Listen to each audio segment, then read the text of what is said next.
चार रानियों वाला राजा।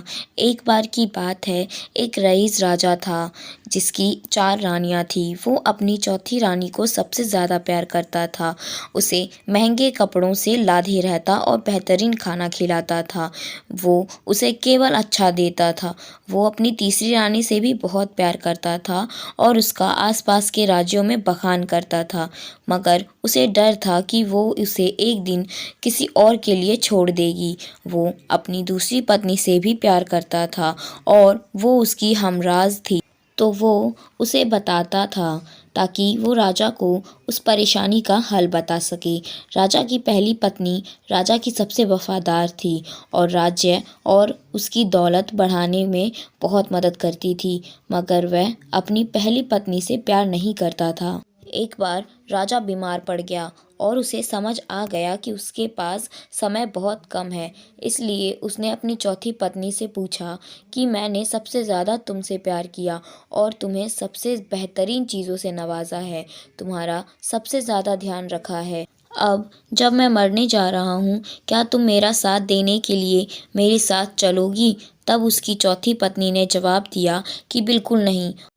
उसकी बात राजा के दिल में छुरी जैसी चुभी। अब दुखी राजा ने अपनी तीसरी पत्नी से पूछा कि मैंने सारी ज़िंदगी तुमसे प्यार किया, अब मैं जा रहा हूँ, क्या तुम मेरे साथ चलोगी?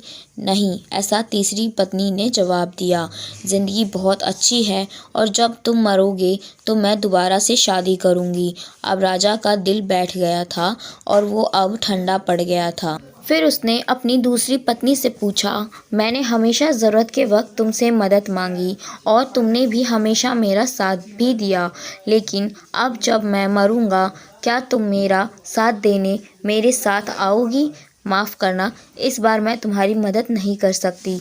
दूसरी पत्नी ने जवाब दिया, ज़्यादा से ज़्यादा मैं तुम्हें तुम्हारी कब्र तक छोड़ सकती हूँ। उसका जवाब बिजली की तरह राजा को लगा और वो बेहद दुखी हो गया। तभी एक आवाज़ आई, मैं आपके साथ चलूँगी और जहाँ आप जाओगे वहाँ आपके साथ चलूँगी।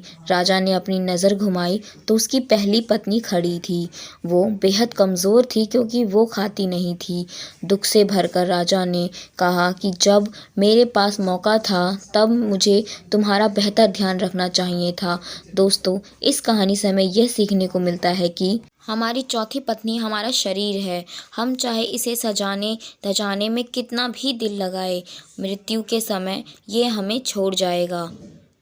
हमारी तीसरी पत्नी हमारी संपत्ति, दर्जा और दौलत है। जब हम मरते हैं ये औरों को मिल जाती है। हमारी दूसरी पत्नी हमारा परिवार और समीगण है, चाहे वो कितना ही हमारे साथ क्यों ना हो। ज़्यादा से ज़्यादा वो हमारे साथ शमशान तक आ जाएंगे, पर उनसे आगे नहीं। हमारी पहली पत्नी हमारी आत्मा है, जो अक्सर दौलत, ताकत और अहंकार के सलहे बेध्यान हो जाती है, मगर हमारी एक आत्मा ही ऐसी है जो जहाँ हम जाएंगे वहाँ तक जाएगी। इसीलिए उसे उपजाएं, ताकतवर बनाएं और इसका आज से ही ध्यान रखें।